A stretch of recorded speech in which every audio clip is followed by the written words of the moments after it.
കുറേ നാളായിട്ട് കയ്യിലിരിക്കുന്ന ഒരു നെയ്റ്റി തുണിയാണ് കേട്ടോ ഇത്. അപ്പോൾ ഇന്നെന്തായാലും ഇതിനൊരു ടോപ്പാക്കാം എന്ന് വിചാരിച്ചു. നോർമലി ഞാൻ വീട്ടിലിടാൻ വേണ്ടിയിട്ട് സ്ലിറ്റഡ് ആയിട്ടുള്ള ടോപ്പാണ് കേട്ടോ സ്റ്റിച്ച് ചെയ്യാറ്.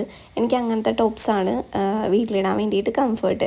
അപ്പോൾ എന്തായാലും ഇതിനകത്ത് കുറച്ച് വെറൈറ്റി പിടിക്കാമെന്ന് വിചാരിച്ചിട്ട് ഞാൻ യോക്കിൻ്റെ അവിടെ ഒരു സെപ്പറേറ്റ് പീസ് വെച്ചിട്ടാണ് കേട്ടോ സ്റ്റിച്ച് ചെയ്യുന്നത്. അതുപോലെ തന്നെ പഫ് സ്ലീവൊക്കെയാണ് കൊടുത്തിട്ടുള്ളത്. ലൈനായിട്ടാണ് സ്റ്റിച്ച് ചെയ്തിട്ടുള്ളത്.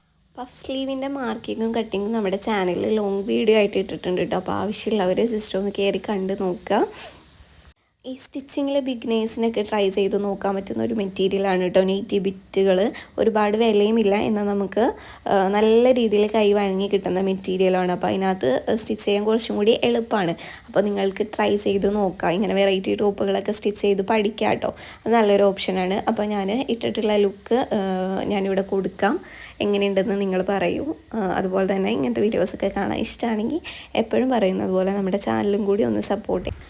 അപ്പോൾ ഇട്ട് കഴിഞ്ഞിട്ടുള്ള ഫൈനലായിട്ടുള്ള ലുക്ക് ഇതാണ് കേട്ടോ. എങ്ങനെയുണ്ടെന്ന് നിങ്ങൾ കമൻറ്റ് ചെയ്യുക. പഫൊക്കെ നല്ല രീതിക്ക് തന്നെ കിട്ടിയിട്ടുണ്ട് കേട്ടോ. അത് മാത്രമല്ല നമ്മൾ ചെസ്റ്റിൻ്റെ അവിടെയായിട്ട് കുറച്ച് ഫ്രില്ല് വെച്ച് കൊടുത്തിട്ടുണ്ട്. ഒരുപാടല്ല, ചെറിയൊരു ഫ്രില്ലൊക്കെ വെച്ച് കൊടുത്തിട്ടുണ്ട്. അപ്പോൾ സ്ലീവ്സിൻ്റെ വീഡിയോ ആർക്കെങ്കിലും വേണമെങ്കിൽ ജസ്റ്റ് ഒന്ന് കയറി കണ്ട് നോക്കുക. അപ്പോൾ ഇന്നത്തെ വീഡിയോ ഇത്രയുള്ളൂ. നെക്സ്റ്റ് ഒരു സ്റ്റിച്ചിങ് വിശേഷമായിട്ട് കാണാം. അതുവരെ ബൈ.